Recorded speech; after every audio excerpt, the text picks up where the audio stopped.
When he inherited the group, his company sold just about 2.5 million cases a year. Yet Nishi, could you believe by 1995 his drink empire was the world's 10th largest? and lived in sumptuous properties around the world.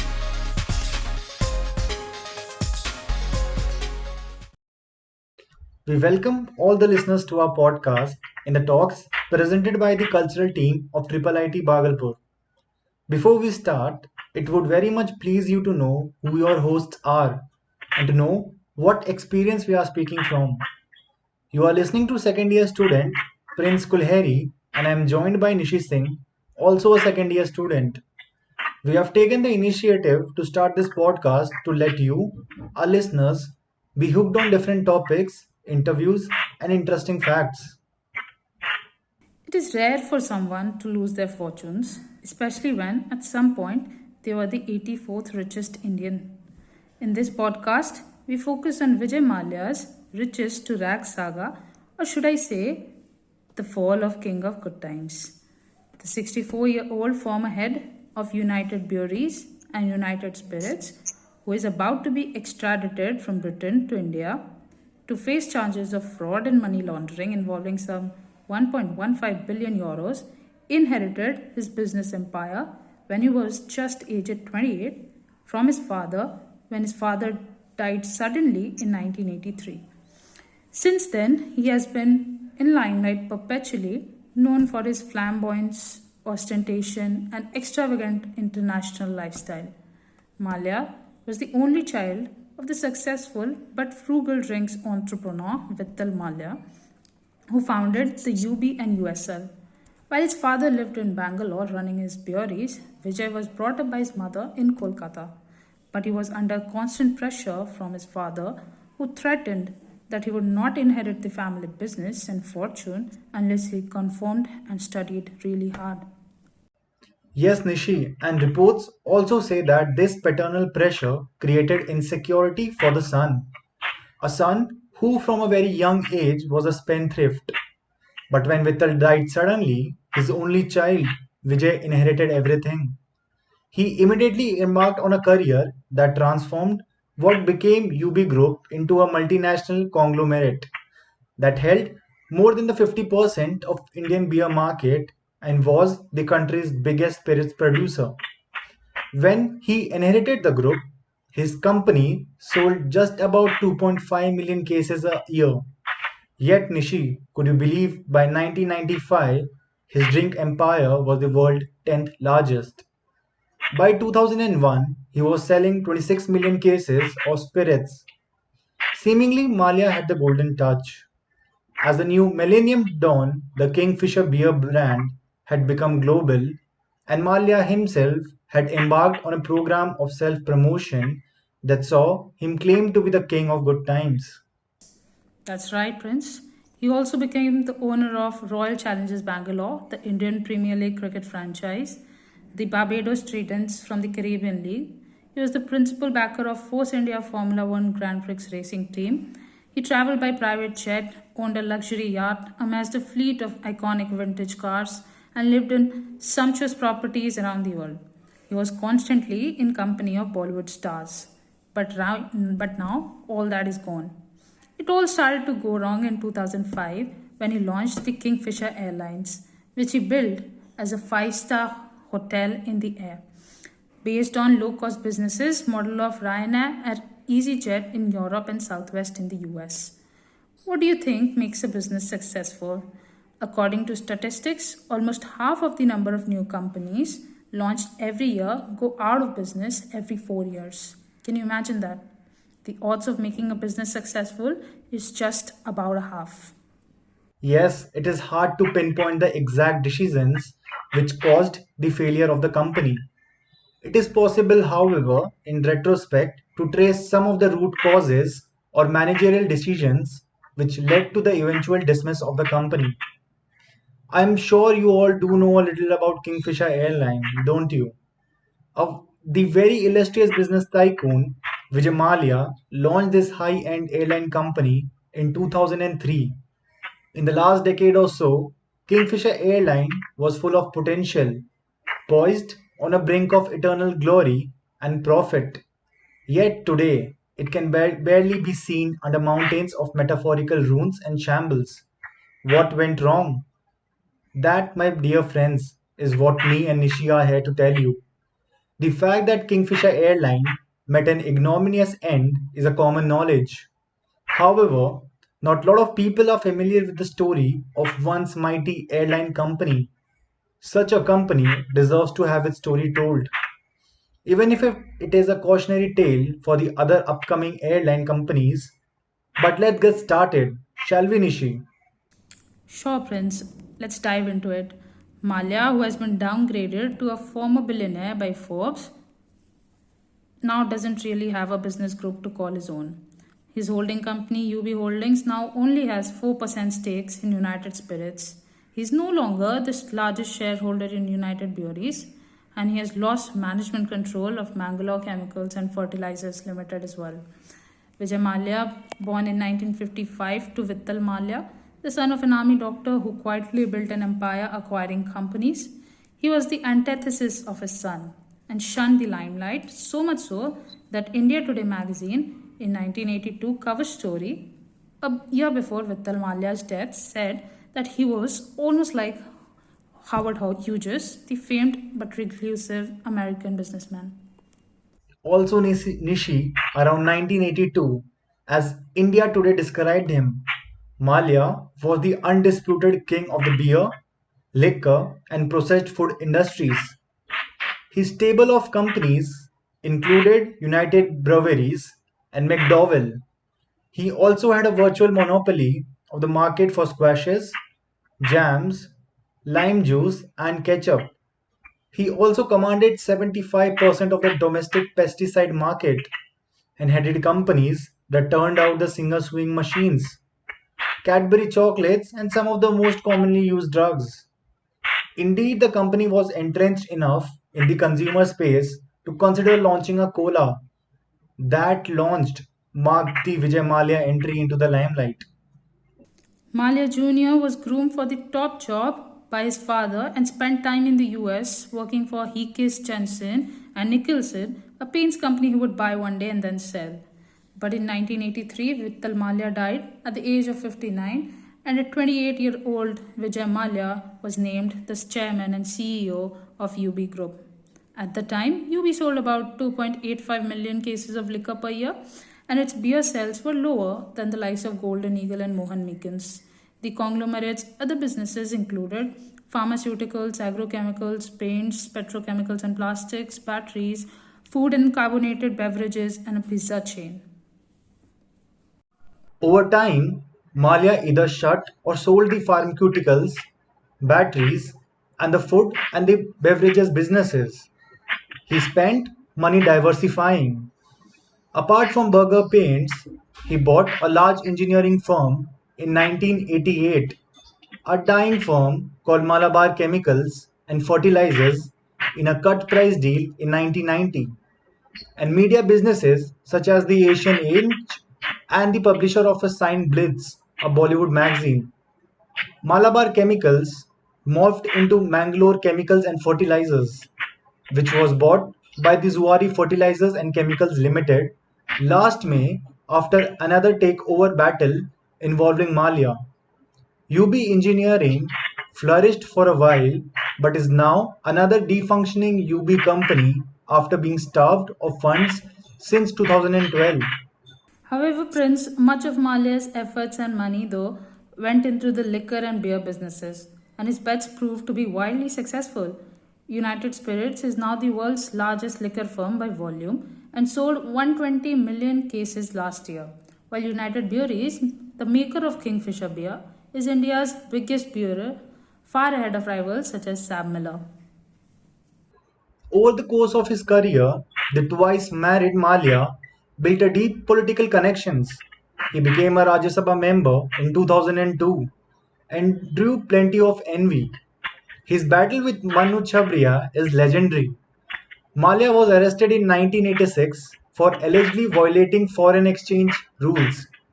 The allegations were linked to takeover battle between Malia and Dubai-based businessman Chabria. for a liquor company called Shaw Wallace. Mallya was released within a day, but Chhabria won control over the Shaw Wallace. Mallya would have had the last laugh though.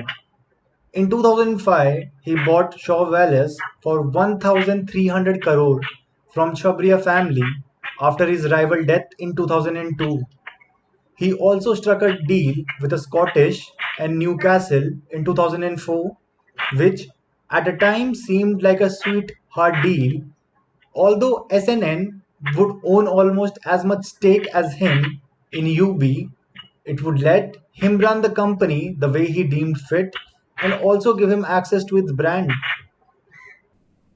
That deal marked the beginning of the expensive acquisition spree of United Spirits, topped by €595 million deal of Britain's whiskey maker White and Mackay in 2007. Along the way, he built a reputation of fast life and flashy parties. In 2003, his UB group launched the Kingfisher calendar, which featured top models in bikinis. Everything else was eventually overshadowed by Malya's entry in aviation in 2005. Kingfisher Airlines, launched on Malya's son Siddharth Malya's 18th birthday, was marketed as India's only world class premium airline with hot food and personable, well trained air hostesses chosen personally by Malya. For a while, things seemed fine, and Kingfisher quickly became the number two airline in India by market share. But its extravagance and expansion, largely fueled by money borrowed from banks such as State Bank of India, were out of touch with the difficult market condition. When Kingfisher was first established in 2003 under Chairman Vijay Mallya, the country had high expectations from the company. The parent company, United Breweries, had stellar track record and people expected no less from its fledgling. Sadly, reality was slightly different. The universe had other plans for Kingfisher. The company started its operation in 2005 with four new Airbus carriers. The first flight was between Mumbai and Delhi. As for the international operation, that commenced in 2008 with a direct flight between Bangalore and London. The number of profit making days seen by the company can probably be counted on one's fingers. There were a steady stream of losses reported right from the beginning. In all fairness, Kingfisher tried out a lot of different approaches. In retrospect, perhaps this was where their problem lay. Kingfisher Airlines, owned by the biggest liquor tycoon of India with an ambition to become an industry leader, growing share in the aviation market, a wide number of destinations, and numerous awards, depicted a very attractive and innovative picture of the company. Kingfisher Airlines achieved success in gaining customer satisfaction by offering great and comfortable flying experience to its passengers.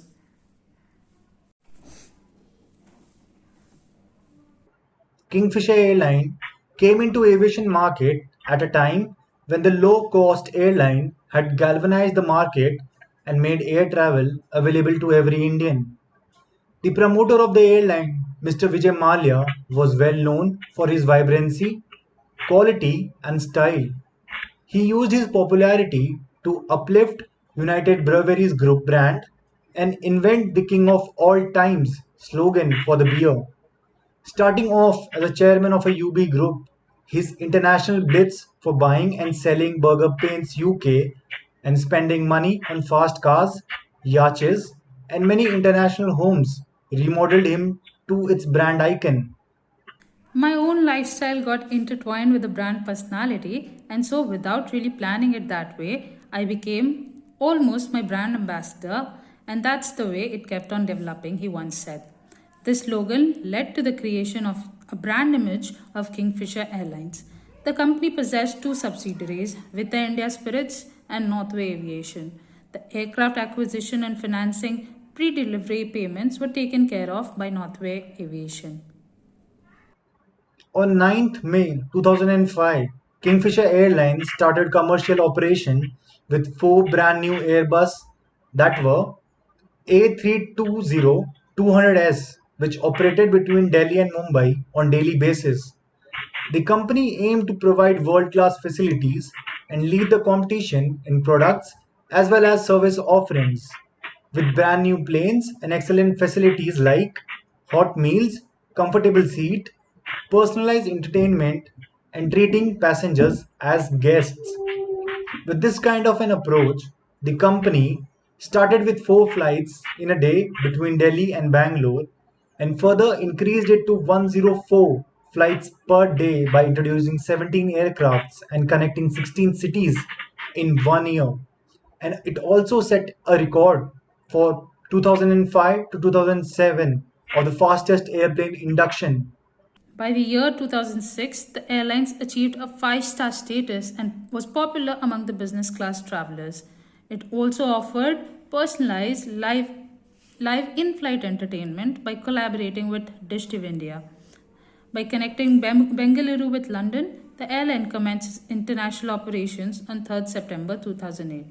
During the year 2008, the company attained the reputation of being the only 5-star air travels in India and came to be known for rendering excellent flight services to its travelers and maintained its position for the next 3 years.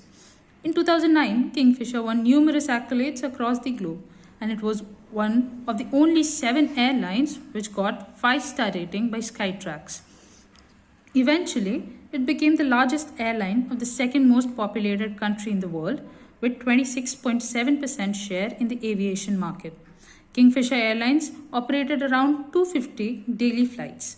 In May 2009, Kingfisher Airlines got the highest share in the aviation market among all airlines in India by carrying more than 1 million passengers. At that time, three classes of travel were offered by Kingfisher Airlines to its travelers. The first one, that was Kingfisher First, which was the business class service mainly focused on people who could afford premium services. The second one, that was the Kingfisher class, the premium economy service for the middle class people who were trendy and upwardly mobile. The third one, that was the Kingfisher Red, a low fare basic class, which was another name for Air Deccan and focused on the middle class people who were price conscious. However, in the Indian aviation sector, Kingfisher Airlines had a short but lasting impression. By the end of 2011, Kingfisher Airlines suffered huge financial crisis. Kingfisher Airlines UB Holdings Limited was provided loans by many private and public sector banks in India, considering the reputation of the chairman and managing director. He was unable to repay loans to many public sector banks. However, private banks recovered all loans. Here, we have tried to understand the business of Kingfisher Airline and studied the role of banks in extending loans and recovery attempts. Moreover, we have attempted to emphasize the reason behind the financial failure of company from the point of view of mistake in strategic decisions making. Till December 2011, Kingfisher Airline was considered among top 5 passengers airlines in India, but after it suffered high losses, heavy debts, and finally it got shut down in 2012. From the data collected, it depicts that there are more business reasons as compared to marketing reasons behind the failure of Kingfisher Airline. The main marketing reason responsible for the decline was the merging of Kingfisher Airline with Air Deccan and the starting of the Kingfisher Red. In August 2003, Air Deccan was founded by Captain Gopinath with a fleet of 6 48-seater twin-engine fixed-wing turboprop aircraft and one flight a day between the southern cities of Hubli and Bangalore. By 2007, the airline was operating 380 flights a day from 67 airports, many in small towns. The fleet had grown to 45 planes. 25,000 passengers were flying every day, up from 2,000 when the airline had begun. 3 million Indians flew at 1 rupee a ticket. Initially, the statement that Kingfisher Airline was interested in buying Air Deccan was disregarded as a rumor by Captain Gopinath, but Air Deccan struggled to cope with the costs as losses mounted. The negotiation began.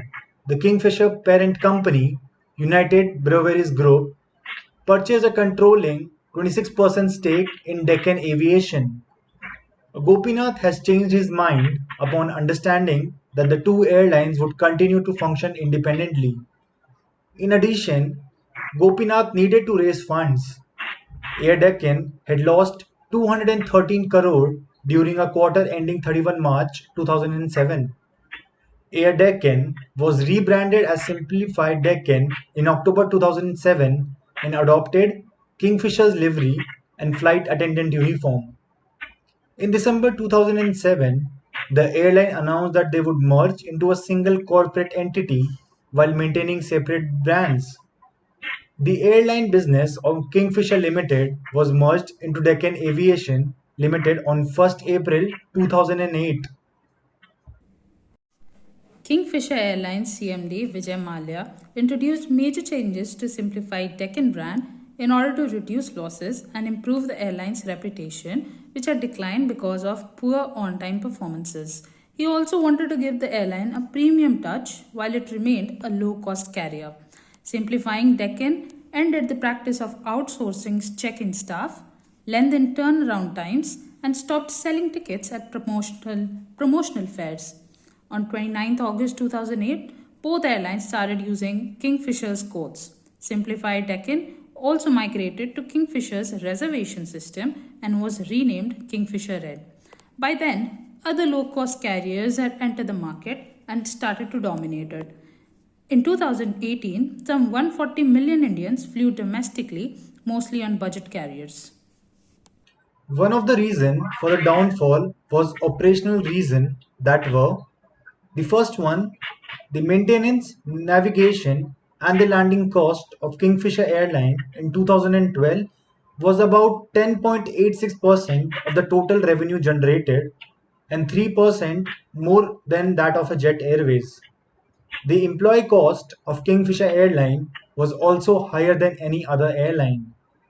The cost of the value-added services by Kingfisher Airline was also very high, and also they paid less attention to cleanliness, connectivity, scheduling, and low prices that were the basic requirement for Indian customers. From the reports generated and studies conducted, it shows that the condition of aviation industry in India was in so much pain that it adversely affected the Kingfisher Airline. That's right, Prince. There were a lot of factors responsible for the bad condition of the aviation industry in India, like rise in fuel prices. Due to rising demand of fuel and competition among various airlines, there was a continuous increase in the price of jet fuel, and Kingfisher Airlines was not able to pay the bills of fuels consumed. From the data displayed, it is clear that in 2012, 50.58% of their revenue is fuel expenses, and out of which their fuel payment was only 31.78% of the revenue. Their fuel expenses were increased by nearly 70%, and because of the non payment of fuel expenses, many vendors filed a petition with Bangalore High Court against the Kingfisher Airlines, including Bharat Petroleum Corporation. Also, the aviation turbine fuel is heavily imposed by the government of India. In India, ATF is approx 51% higher than the international standards. High aviation fuel prices, rupee depreciation, excessive parking and landing charges, loads of debt and fare wars, even some inefficient operations have been the milestones around the airline industry. One of the most important questions we need answers to is how was Kingfisher merging with Air Deccan the worst decision? Kingfisher thought that Air Deccan was in market before, so it would uplift the financial position of the company. And another reason that Kingfisher didn't have the 5 years of domestic experience, but Air Deccan had. So to get into international license or to get international license in aircraft, it must have 5 years of domestic experience. That is why it acquired Air Deccan. After merging with Air Deccan, there was the introduction of Kingfisher Red in 2008. But the business strategy caused confusion in consumers' mind because Kingfisher Airline passengers were used to luxury provided like cuisine and lounge access. The merger degraded the brand status of Kingfisher Airlines and the company lost its premium value. The company incurred a loss of more than 10 billion for 3 years after merging with Air Deccan. When Kingfisher got to know that they made a big mistake by acquiring Air Deccan, it increased the price of Kingfisher Red. But Kingfisher Red was also not a good option at that time because it was under loss, and this created confusion among the management to call it a low cost or normal carrier. In December 2011, the Income Tax Department of Mumbai froze the bank accounts of Kingfisher Airlines because uh, because of the due of rupees 70 crores. To pay the debt, the company took more loans.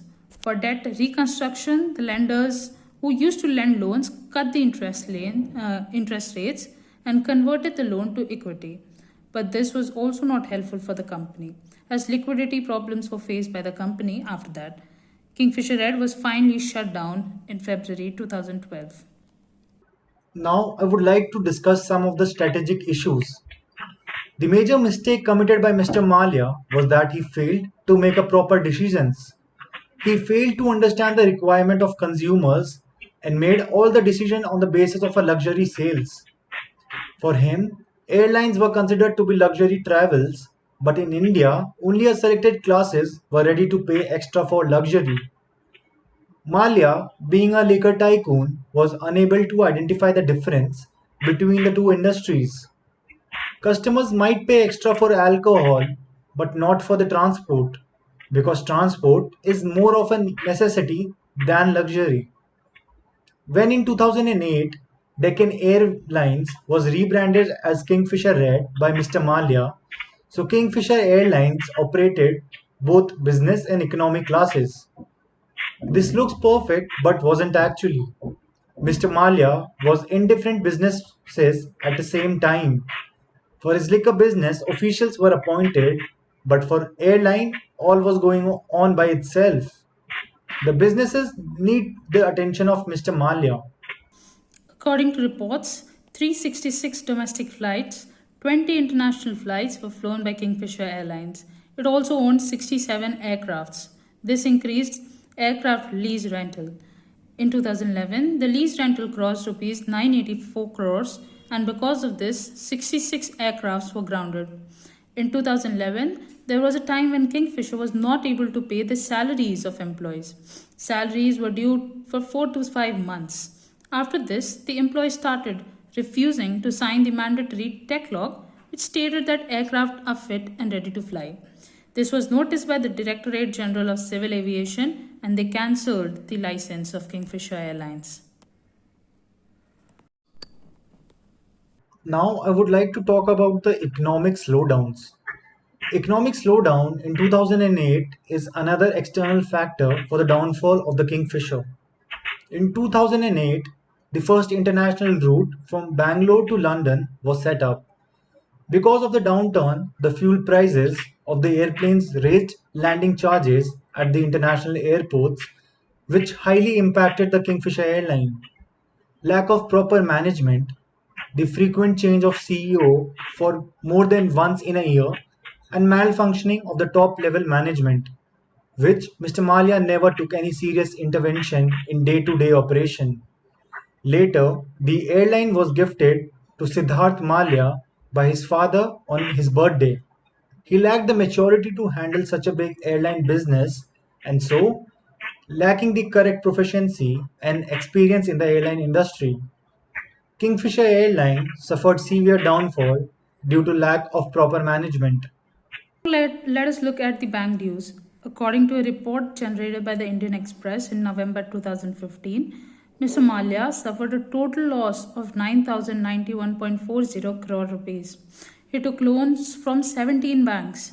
His highest debt was with the State Bank of India of rupees 1600 crores. From the above data, the airline owes rupees 800 crores each to Punjab National Bank and the IDBI Bank.